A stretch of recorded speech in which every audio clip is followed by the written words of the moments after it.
हमीरपुर के सुमेरपुर राजकीय महाविद्यालय को जोड़ने वाला 86 लाख की लागत से बना रपटा अवैध मिट्टी खनन की भेंट चढ़ चुका है।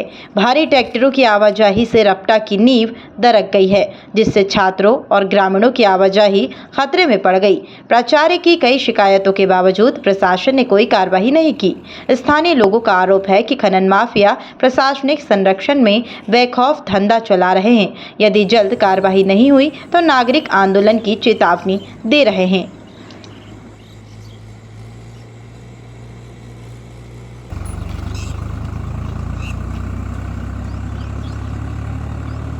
हम उत्तर प्रदेश के हमीरपुर जनपद के सुमेरपुर कस्बे के राजकीय डिग्री कॉलेज में हम लोग आए हुए हैं।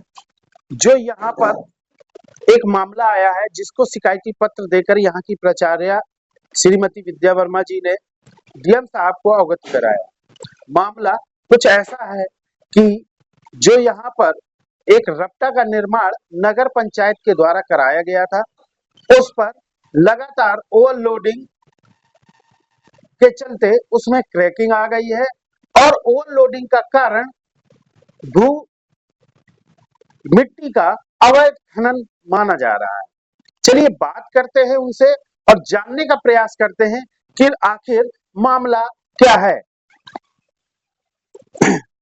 नेशन मिरर परिवार में आपका बहुत बहुत स्वागत है मैम।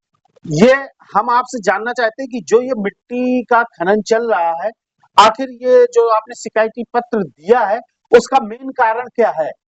सर, सबसे पहली बात बता दूं कि हमारे जो ये क्षेत्र है, यहाँ बहुत ही पिछड़े वर्ग के लोग रहते हैं। यहाँ के जो छात्राएं, मेन छात्राएं हैं, उनको पढ़ने के लिए, प्रोग्रेस करने के लिए ये महाविद्यालय इसीलिए बना था कि यहाँ इस आसपास की छात्राएं भी पढ़ लें, क्योंकि छात्राएं दूर नहीं जा पाती थी। अब ये महाविद्यालय पढ़ा है, किसी तरह छात्रों को हम लोग प्रोत्साहित करके यहाँ महाविद्यालय में पढ़ने के लिए प्रोत्साहित करते कि आओ बेटा पढ़ो, क्लास लो, सब करते। अब बच्चे आना शुरू हो गए, बच्चे तो आते हैं। जैसे बच्चे आ रहे हैं, तो अब दिक्कत कहाँ पर आ रही है? दिक्कत ये सर आ रही है कि इतने ज्यादा ट्रैक्टर गुजरते रहे हैं मिट्टी के खनन ओवरलोडिंग से कि इस रपटा पे क्रैकिंग आ गई है। अब क्रैकिंग होने की वजह, अगर ये क्रैकिंग ज्यादा बढ़ जाएगी, पुल रपटा गिर जाएगा टूट के, तो आवागमन का रोड बंद हो जाएगा। तो इस पुल को बने हुए लगभग कितना समय हो गया है? लगभग 3 साल से ज्यादा नहीं हुआ, कम ही हुआ होगा, 3 साल से ज्यादा नहीं हुआ है। और 3 साल में उसमें क्रैकिंग आ गई है। इसका मेन कारण जो आप बता रही हैं कि अवैध मिट्टी का खनन है, तो इस पर आपने कहाँ पे शिकायत दी है? हमने इसको पहले तो हम अपने यहाँ के चेयरमैन से ही कहा था हमने कि यहाँ पे बहुत अवैध खनन होता है।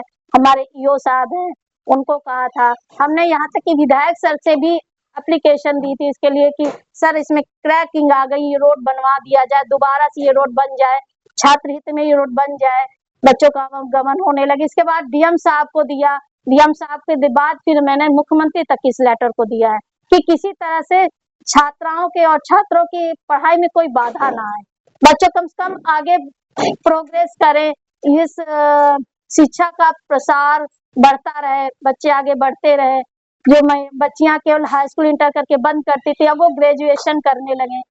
अन्य व्यावसायिक शिक्षा के लिए गई, हमारे से ग्रेजुएशन करने के बाद ही आगे जाके कोई व्यावसायिक शिक्षा करेंगी।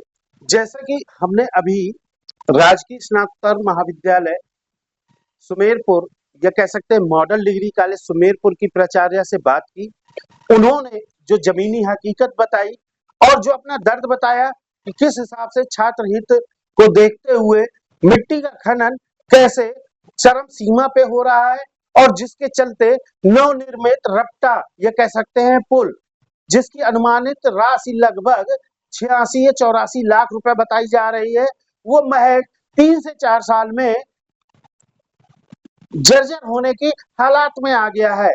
उसका मेन कारण मिट्टी का अवैध खनन है, जो निरंतर इस को तोड़ता चला आ रहा है, बर्बाद करता चला आ रहा है।